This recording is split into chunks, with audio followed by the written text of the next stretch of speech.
आणि यानंतर आपण थेट लोकसभेत जातोय. राहुल गांधी बोलतात.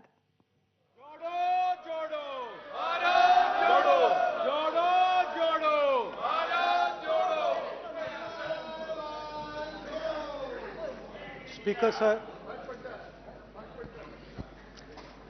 सबसे पहले मैं आपका धन्यवाद करना चाहता हूं कि आपने मुझे लोकसभा में रीइंस्टेट किया।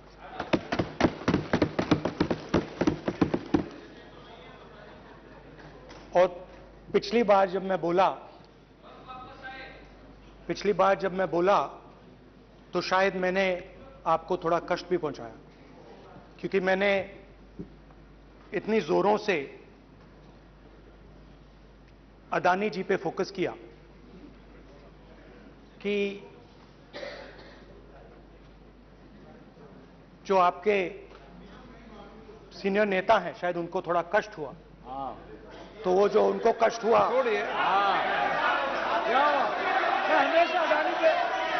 हमेशा अडानी पे अभी भी कष्ट हो रहा है।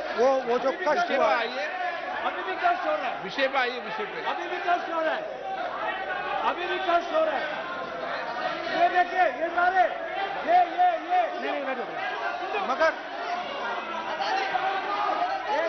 मगर सुनिए ये है। तो वो जो कष्ट हुआ, 1 2 3 4 5 उसका असर शायद आप पे भी थोड़ा हुआ। तो इसके लिए मैं आपसे माफी मांगता हूं, मगर मैंने सिर्फ सच्चाई रखी थी। मगर आज जो मेरे बीजेपी के मित्र हैं, आज आपको डरने की जरूरत नहीं है। डरो मत, क्योंकि आज जो मेरा भाषण है, डरो मत, और आप डरो मत।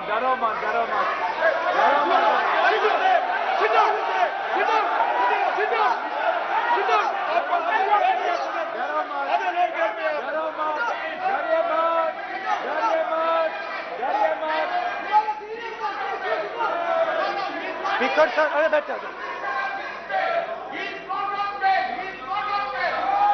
ब्रदर, तो आज कोई घबराने की जरूरत नहीं है। आज मैं अपना भाषण, मेन जो भाषण है, वो अदानी जी पे नहीं बोलने जा रहा हूं। आप छोड़िए, तो आप रिलैक्स कर सकते हैं, आप शांत रह सकते हैं, क्योंकि मेरा भाषण आज दूसरी डायरेक्शन में जा रहा है।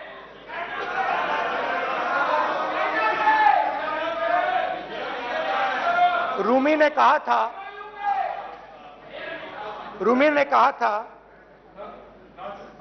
जो शब्द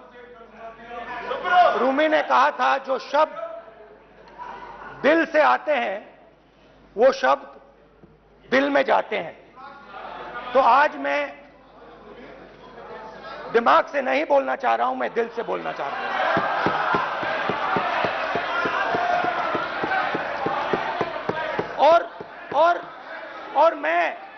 और मैं आज आप लोगों पर इतना आक्रमण नहीं करूंगा। मतलब एक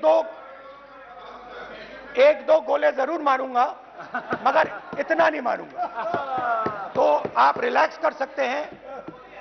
डरिए मत।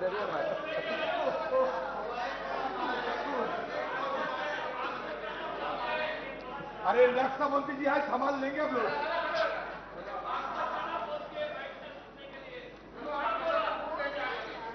पिछले साल 130 दिन के लिए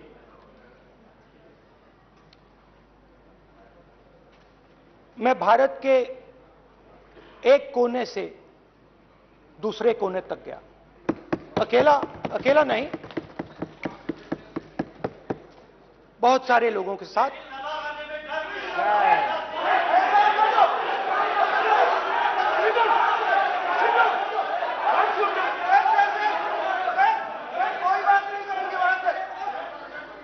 सर ये हमारा टाइम खत्म करने का साजिश है इनका। प्रधानमंत्री बोलेंगे ऐसे ही बोलिए सर। सारे समाज निकल जाए। समुद्र अधीर अधीर अधीर समुद्र के तट से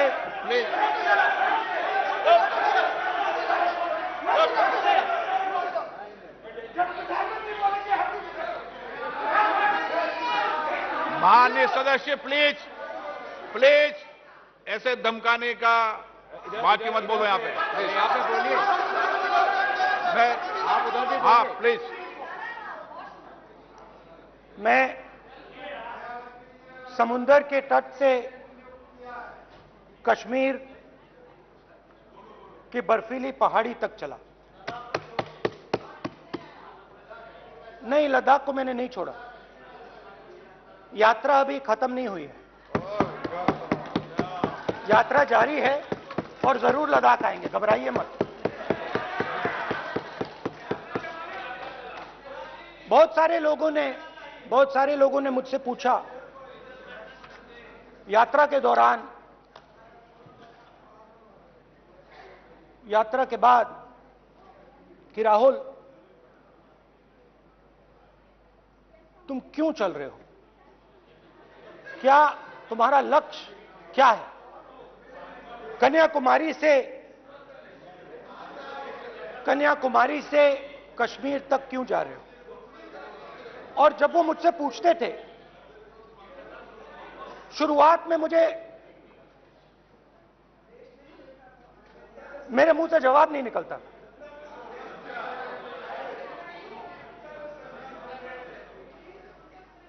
शायद मुझे ही नहीं मालूम था कि मैंने ये यात्रा क्यों शुरू की। जब मैं कन्याकुमारी से शुरू हुआ,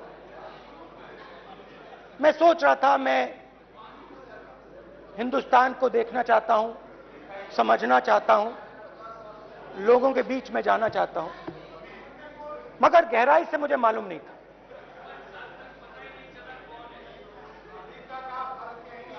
थोड़ी देर में मुझे बात समझ आने लगी।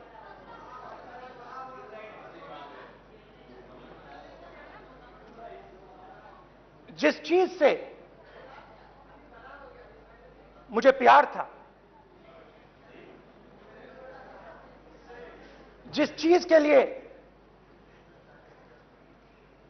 मैं मरने को तैयार हूं, जिस चीज के लिए मैं मोदी जी की जेलों में जाने को तैयार हूं, जिस चीज के लिए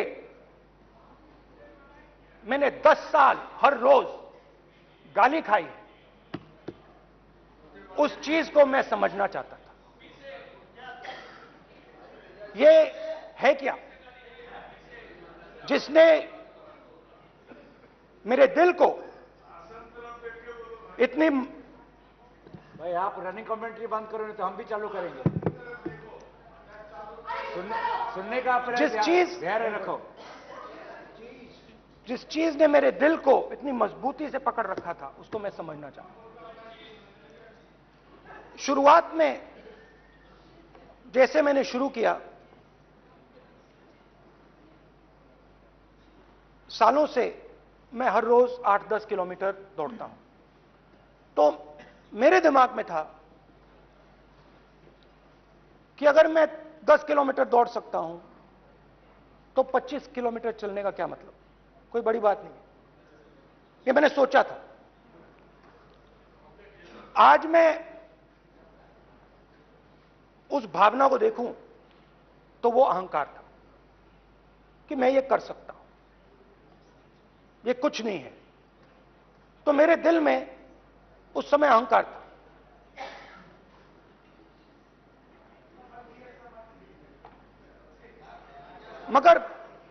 मगर भारत अहंकार को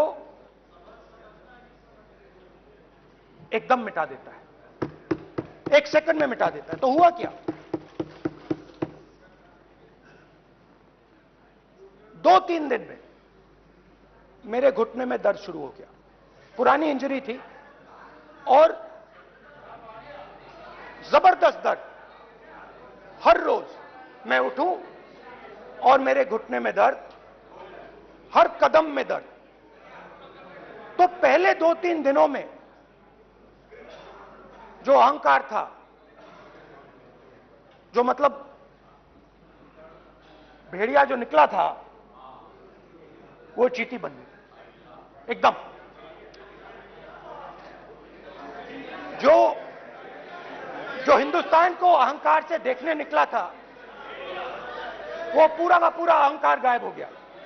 और रोज मैं डर डर के चलूं कि क्या मैं कल चल पाऊंगा। ये मेरे दिल में डर था। और जब भी ये डर बढ़ता था, कहीं ना कहीं से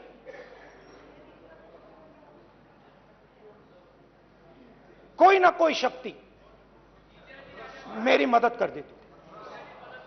एक दिन मैं सह नहीं पा रहा था, एक छोटी सी लड़की आती है, मुझे चिट्ठी दे देती। मैंने चिट्ठी खोली, 8 साल की थी, उसमें लिखा था, Rahul, I am walking with you, don't worry. उसने मेरे पैर में चोट देखी और उसने अपनी शक्ति मुझे दे दी। सिर्फ उसने नहीं, लाखों लोग ने।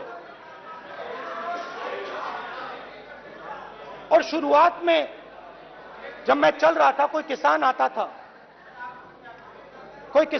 था, मैं एकदम पहले उसको अपनी बात बताता था कि आपको यह करना चाहिए, आपको इस प्रकार से काम करना चाहिए। मगर इतने लोग आए, हजारों लोग आए, कि थोड़ी देर में मैं बोल नहीं पाया।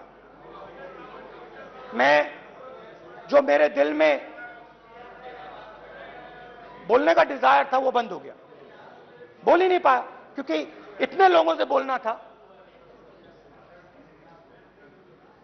और एक सन्नाटा सा छा गया, भीड़ की आवाज थी, भारत जोड़ो, भारत जोड़ो, भारत जोड़ो। और जो मेरे से बात करता था, उसकी आवाज में सुनता गया।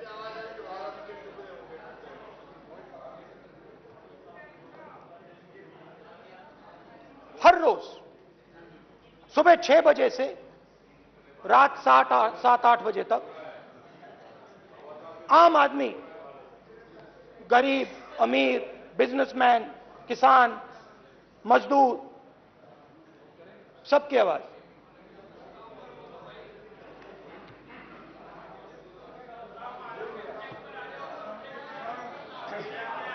आ रहा हूं। आप कल से रुके, अब थोड़ा और रुक लो, 5-10 मिनट रुक जाओ। तो ये चलता गया, मैं बात सुनता गया। और फिर मेरे पास एक किसान आया, और किसान ने हाथ में रुई पकड़ी हुई थी, और उसने मुझे कहा, अध्यक्ष महोदय, उसने मुझे कहा, मेरी आंख में देखकर उसने मुझे अपना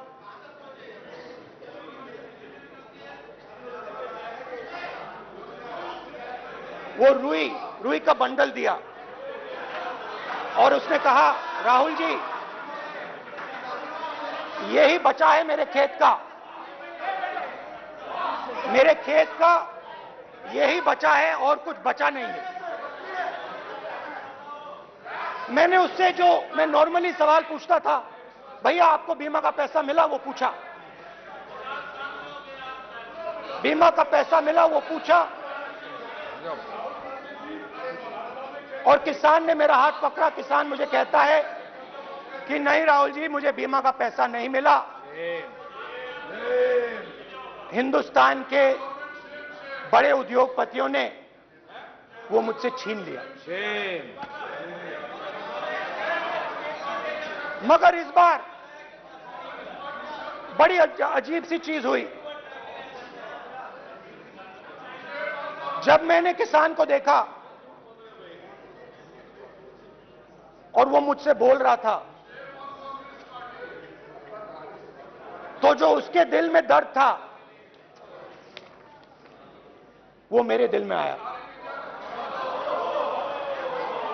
जो उसके आंखों में शर्म थी जब वो अपनी बीवी से बात करता था, वो शर्म मेरी आंखों में आई। जब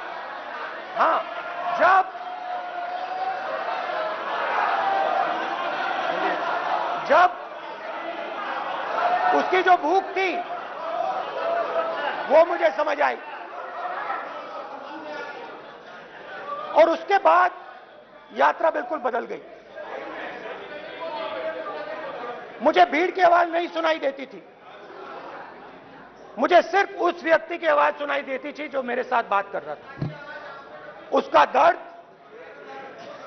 उसकी चोट,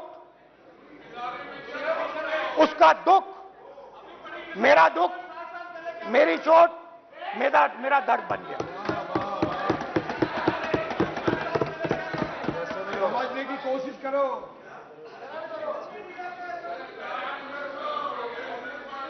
भाइयों और बहनों,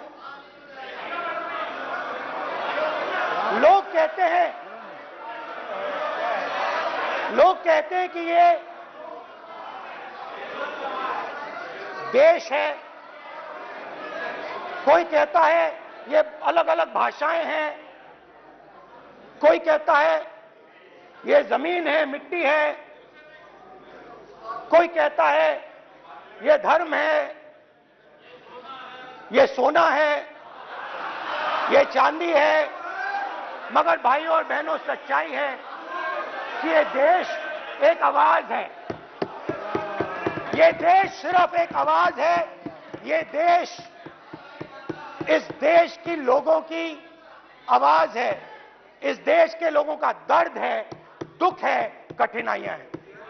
और अगर हमें इस आवाज को सुनना है तो हमारे दिल में जो अहंकार है, हमारे जो डिजायर्स हैं, हमारे जो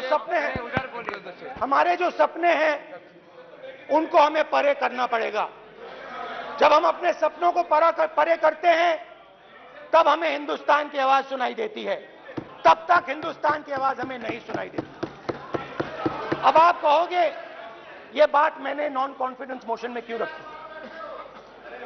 इसका क्या मतलब है कि भारत एक आवाज है, भारत लोगों का दुख है, भारत लोगों का कष्ट है, मुश्किलें हैं। क्योंकि भाइयों और बहनों,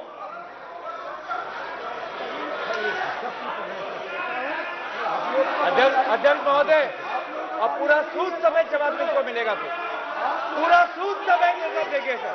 फिर आप हमें मत रोकेगा सर। अध्यक्ष महोदय, फिर आप हमें मत रोकेगा सर। आप हमें मत रोकेगा। फिर आप हमें मत रोकेगा। आप हमें मत रोकेगा। फिर आप हमको मत रोकेगा। फिर हम सब देख रहे हैं, सब सुन रहे हैं, आप हमको फिर मत रोकेगा। तो स्पीकर सर, भारत एक आवाज है। भारत इस देश के सब लोगों की आवाज है। और अगर हम उस आवाज को सुनना चाहते हैं, हमें अहंकार को, नफरत को मिटाना पड़ेगा। स्पीकर सर, कुछ ही दिन पहले मैं मणिपुर गया। हमारे प्रधानमंत्री नहीं गए, आज तक नहीं गए, क्योंकि उनके लिए मणिपुर हिंदुस्तान नहीं है।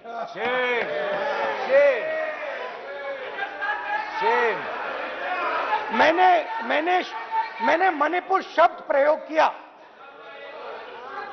मगर आज की सच्चाई यह है कि मणिपुर नहीं बचा है। मणिपुर को आपने दो भाग में कर दिया है। मणिपुर को आपने बांट दिया है, तोड़ दिया है। मैं मणिपुर में रिलीफ कैंप्स में गया। रिलीफ कैंप में आज जा रहा हूं।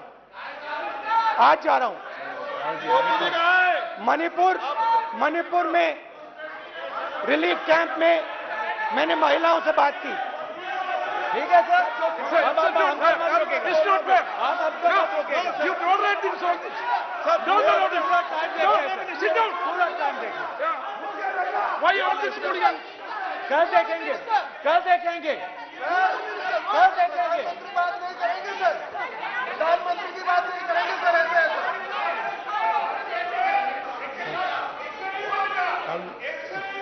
सूद समय मैं जवाब मणिपुर मिलेगा। गया और मणिपुर के कैंप्स में मैंने महिलाओं से बात की, बच्चों से बात की, जो हमारे प्रधानमंत्री जी ने आज तक नहीं किया। एक महिला मुझे कहती है, मैंने उनसे पूछा, बहन क्या हुआ आपके साथ? What's this? ठीक है सर, Why this? ऐसा होगा सर। एक एक मंत्री बोल रहे हैं, कल आप बोले एक एक मंत्री खड़े होके बोल रहे हैं, एक एक मंत्री खड़े होके ऐसे कर रहे हैं। एक एक मंत्री खड़े होंगे तो पूरे सांसद खड़े होंगे यहाँ पे, पूरे सांसद खड़े होंगे यहाँ पे। बैठे नहीं है, चुपचाप करिए। कल पूरे सब खड़े होंगे, पूरे सब खड़े होंगे। कल सिर्फ कांग्रेस पार्टी नहीं, पूरा देश खड़ा होगा आपके खिलाफ। तो पूरा देश कल आपके खिलाफ खड़ा होगा। मैं बहुत सारी महिलाओं से बात किया, मगर मैं आपको दो उदाहरण देना चाहता हूं। एक महिला मुझे कहती है, मैंने कहा क्या हुआ तुम्हारे साथ? कहती है,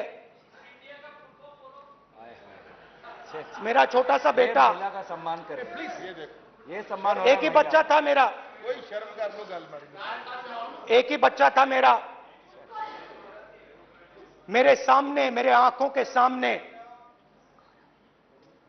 उसको गोली मारी है। मैं पूरी रात, आप सोचिए, आप अपने बेटे के बारे में, बेटों के बारे में सोचिए, मैं पूरी रात उसकी लाश के साथ लेटी रही। झूठ नहीं, झूठ आप बोलते हो, झूठ मैं नहीं बोलता हूं।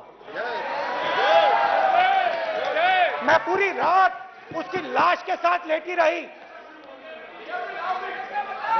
और फिर मुझे डर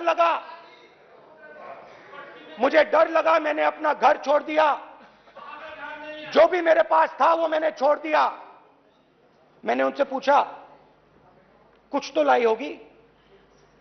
कहती है, नहीं, सिर्फ मेरे जो कपड़े हैं ये मेरे पास हैं। और फिर इधर उधर ढूंढती है और एक फोटो निकालती है और मुझे कहती है, यही मेरे पास अब बची है।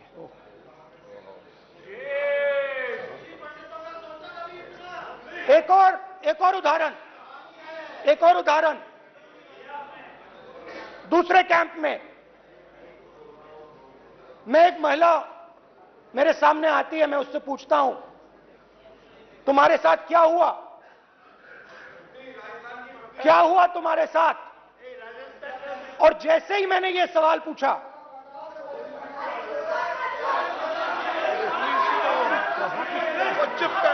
जैसे ही मैंने यह सवाल पूछा,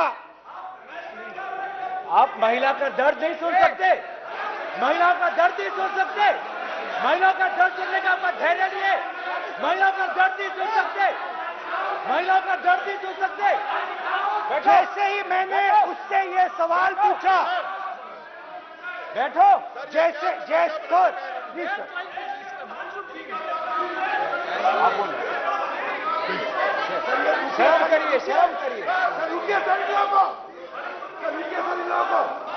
जैसे ही मैंने उससे सवाल पूछा, तुम्हारे साथ क्या हुआ? शर्म नहीं है तेरे को? वैसे ही एक सेकंड में वो कांपने लगी। उसने अपने दिमाग में वो दृश्य देखा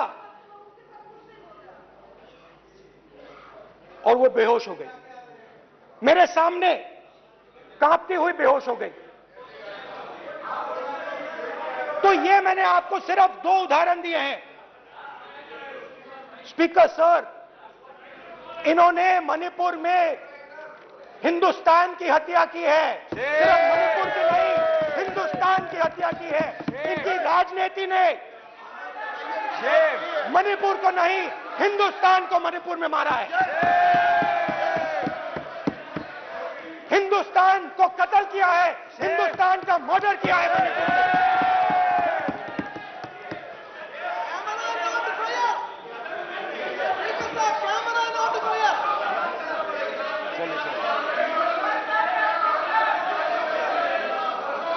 अरे 2 भाग के हैं, शर्फ करिए जी।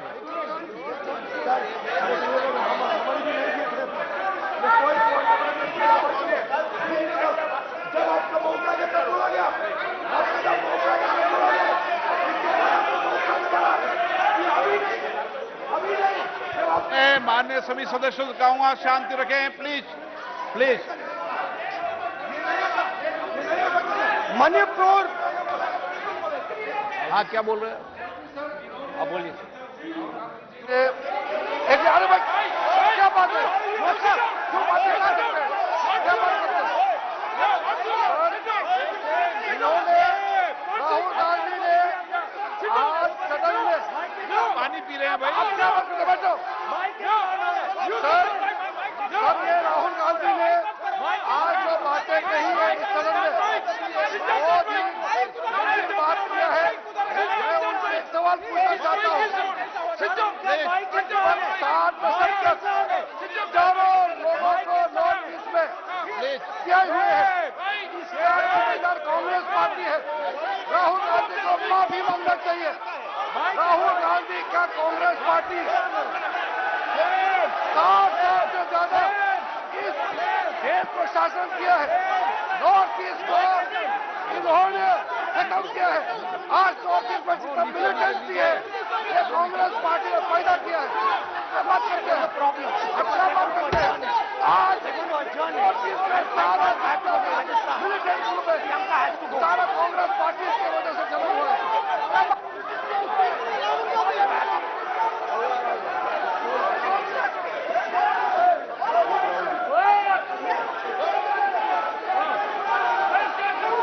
Okay, back. Aja, back. Hemant, सबको पीछे ले आओ। Back. हाईवे। हो गया। प्रतापन, हो गया। आप भाषण नहीं सुनना चाहते हैं? आप भाषण नहीं सुनना चाहते? प्लीज बैठिए,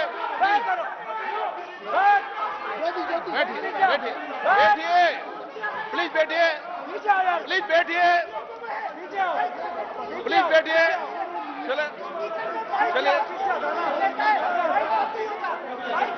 चलिए चलिए अंदर चलिए। Okay, thank you. सबसे बड़ा थैंक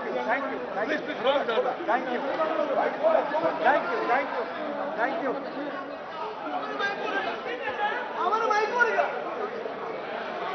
एक मिनट बैठिए, एक मिनट प्लीज बैठिए, प्लीज बालूजी,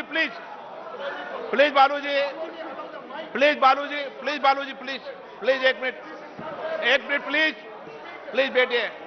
माननीय सदस्यगण, नहीं सर, जिस तरीके का व्यवहार आप टेबल पर आकर कर रहे हैं, इस तरीके से सदन नहीं चलेगा। ये तरीका ठीक नहीं है। जब मैंने किसी को कहा है तो कहा है, ऐसे सदन नहीं चलेगा। आप सदन नहीं चलाना चाहते, अलग बात है। अब अपनी बात कही है, गलत तरीका है। नो, ऐसा सदन चलने वाला नहीं है। जो माननीय सदस्य टेबल पर आए हैं उनके खिलाफ कार्रवाई होगी। प्लीज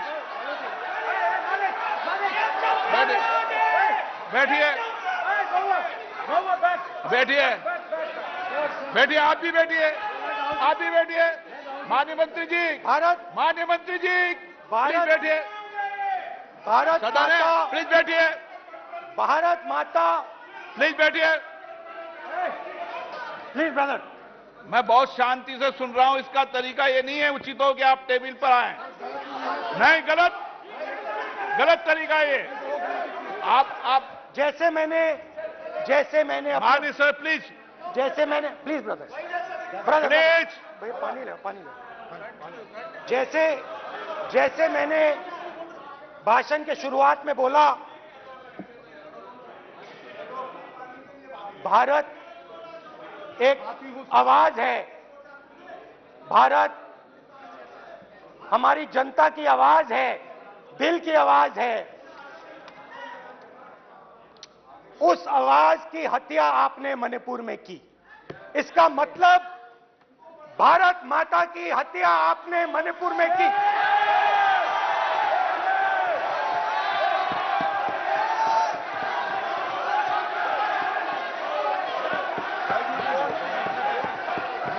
भारत माता को आपने मणिपुर के लोगों के मारा, आपने मणिपुर के लोगों को मारकर भारत की हत्या की है। आप देश द्रोही हो, आप देशभक्त नहीं हो, आप देश प्रेमी नहीं हो, आप देशद्रोही हो। आपने देश की हत्या मणिपुर में की। प्लीज एक मिनट, प्लीज बैठिए, प्लीज बैठिए। अब सवाल आप उठता है, बैठना चाहते नहीं बैठना चाहते? आप बैठना चाहते नहीं बैठना चाहते? इसीलिए आपके प्रधानमंत्री चाहते आप? मणिपुर में नहीं मैं जा आप कह रहा हूं, सकते बैठिए आप हैं, क्योंकि उन्होंने प्लीज देश की हत्या की है। मणिपुर में हिंदुस्तान की हत्या की है, भारत माता की हत्या की है। मणिपुर के लोगों के दिल में। प्लीज एक मिनट बैठिए आप। तो सवाल उठता है, एक मिनट बैठिए, एक मिनट। आप भी विराजे, आप भी विराजो। आप बैठिए सही, नहीं बैठिए रहने दो आप। चलो आप बैठिए आप, प्लीज बैठिए आप, प्लीज। आप बोल रहे फिर आप भारत माता के रखवाले नहीं हो, आप भारत माता के हत्यारे हो। प्लीज माननीय सदस्य, प्लीज माननीय सदस्य, प्लीज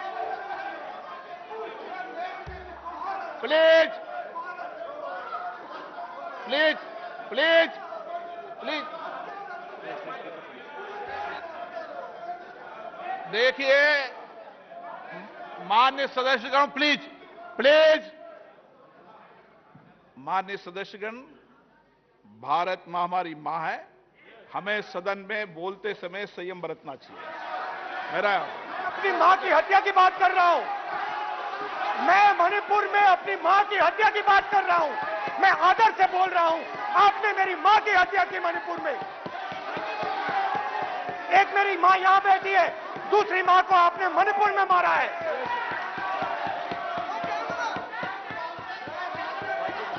और हर रोज जब तक आप हिंसा को बंद नहीं करोगे, तब तक आप मेरी मां की हत्या कर रहे हो।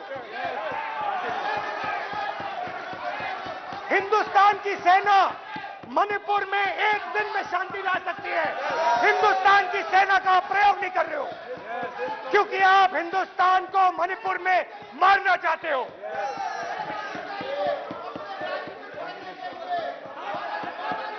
तो अगर नरेंद्र मोदी जी हिंदुस्तान की आवाज नहीं सुनते हैं, अगर हिंदुस्तान के दिल की आवाज नहीं सुनते हैं, तो किसकी आवाज सुनते हैं?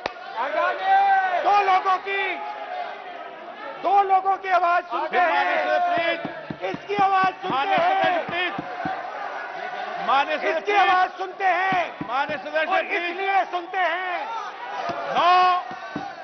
नो एक गलत तरीका माननीय सदस्य, देख लीजिए गलत तरीका है। अडानी जी के लिए मोदी जी ने क्या काम किया है। देख माननीय लीजिए, सदस्य आप ये पहले आपको और ये बाद में। गलत तरीका आपका। माननीय सदस्य आपका गलत तरीका है, आप सीनियर सदस्य हैं, आप इस तरीके का व्यवहार सदन में मत करिए। आप बात कहिए, लेकिन इस तरीके से पोस्टर लाना ये उचित नहीं है किसी तरीके से। रावण दो लोगों की सुनता था, रावण दो लोगों की सुनता था, मेघनाथ और कुंभकर्ण। वैसे ही नरेंद्र मोदी दो लोगों की सुनते हैं, अमित शाह और अदानी। भाई और बहनों, लंका को हनुमान ने नहीं जलाया था, लंका को रावण के अहंकार ने जलाया था। प्लीज माननीय सदस्य, आप संयमित बोले। आप ये सदन है, आप तरीके से बोलिए माननीय राम सदस्य। ने रावण को नहीं मारा था, रावण के अहंकार ने रावण को मारा था। आप पूरे देश में केरोसिन फेंक रहे हो, पूरे देश में आप केरोसिन फेंक रहे हो। आपने मणिपुर में केरोसिन फेंकी और फिर चिंगारी लगा दी। अब आप हरियाणा में कर रहे हो, पूरे देश को आप जलाने में लगे हो। आप पूरे देश में भारत माता की हत्या कर रहे हो। धन्यवाद स्पीकर।